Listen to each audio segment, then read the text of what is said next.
आखिर शरद पवार ने क्यों इस्तीफे का ऐलान किया? अब एनसीपी का नया मुखिया कौन होगा? अजीत पवार और सुप्रिया सूले में कौन मारेगा बाजी? आइए जानते हैं।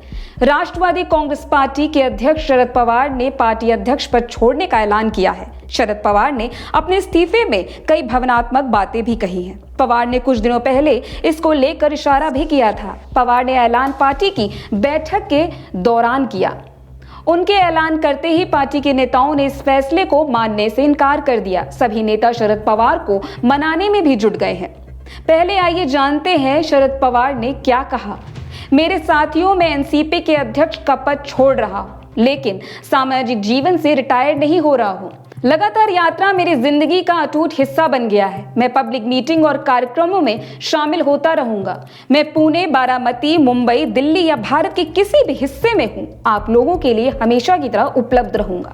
लोगों की समस्याएं सुलझाने के लिए मैं हर वक्त काम करता रहूंगा। लोगों का प्यार और भरोसा मेरी सांसें हैं। जनता से मेरा कोई अलगाव नहीं हो रहा। मैं आपके साथ था और आखिरी सांस तक रहूंगा, तो हम लोग मिलते रहेंगे। शुक्रिया। पवार ने आगे कहा, मुझे लंबे समय तक पार्टी के नेतृत्व का मौका मिला। मैंने अध्यक्ष पद की कई साल जिम्मेदारी निभाई है। मैं चाहता हूं कोई और इस जिम्मेदारी को संभाले। अब मैं अध्यक्ष पद से रिटायरमेंट ले रहा हूं। पवार ने यह फैसला क्यों लिया, आइए जानते हैं। महाराष्ट्र की सियासत में यह बड़ा फैसला है। शरद पवार का नाम महाराष्ट्र में काफी बड़ा है। इसके अलावा वह देश के भी बड़े नेता हैं। ऐसे में उनके एनसीपी अध्यक्ष पद छोड़ने का ऐलान करना बड़ा सियासी संदेश भी है। शरद पवार के अध्यक्ष पद छोड़ने के पीछे 3 कारण आपको बताते हैं। पार्टी के अंदर उठ रहे थे विरोध के सुर। बता दें कि 2019 में ही पार्टी के कई नेता चाहते थे कि भाजपा और एनसीपी मिलकर सरकार बनाए। हालांकि शरद पवार ने ऐसा नहीं किया। इसके बाद उनके भतीजे अजीत पवार ने पार्टी के फैसले से अलग हटकर देवेंद्र फडणवीस के साथ मिलकर सरकार भी बना ली थी। तब अजीत डिप्टी सीएम बने थे। हालांकि एक दिन बाद ही उन्होंने इस्तीफा दे दिया। इसके बाद शरद पवार के कहने पर कांग्रेस, शिवसेना और एनसीपी ने मिलकर महाविकास आघाड़ी का गठन किया था। तब एनसीपी के कई नेताओं ने इसको लेकर नाराजगी जताई थी। हाल के दिनों में पार्टी के कई नेताओं ने भाजपा के साथ आने के लिए सलाह दी थी। खुद की ताकत परखना चाहते हैं पवार। ये संभव है कि पार्टी के अंदर उठ रहे विरोध और बार बार भतीजे अजीत पवार की बगावती सुर के बीच शरद पवार अपने ताकत परखना चाहते हैं।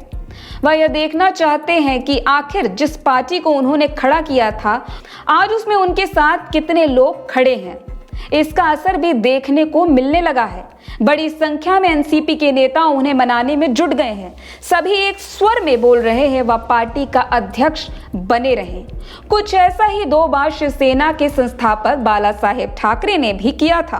बाला साहेब ठाकरे ने भी शिवसेना प्रमुख का पद 2 बार छोड़ा था और बाद में पार्टी के नेताओं के आग्रह पर फिर से पद संभाल लिया था।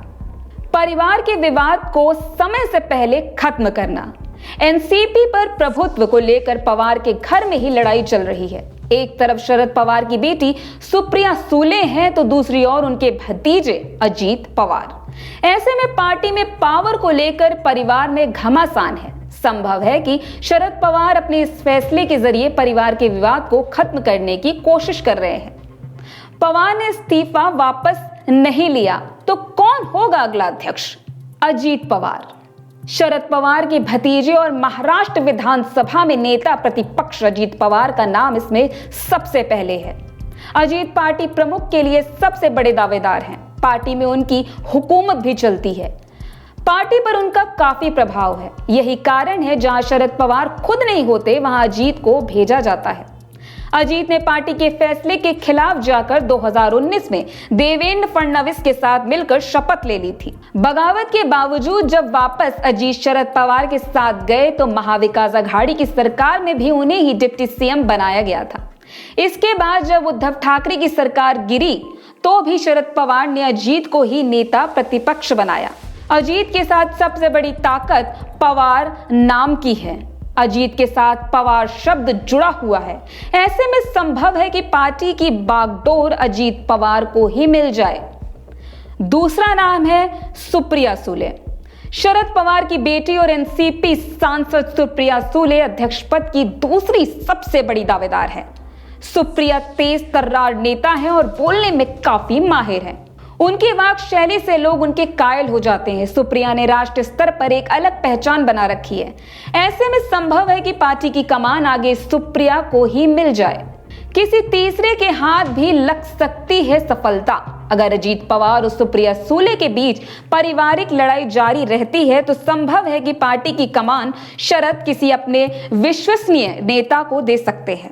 इसके जरिए वह परिवारवाद के आरोपों को भी गलत साबित करने की कोशिश कर सकते हैं, जैसा कि अभी कांग्रेस में भी हुआ है। कांग्रेस ने मल्लिकार्जुन खड़गे को अध्यक्ष बनाया है। हालांकि पार्टी की शक्ति अभी भी गांधी परिवार के पास ही है।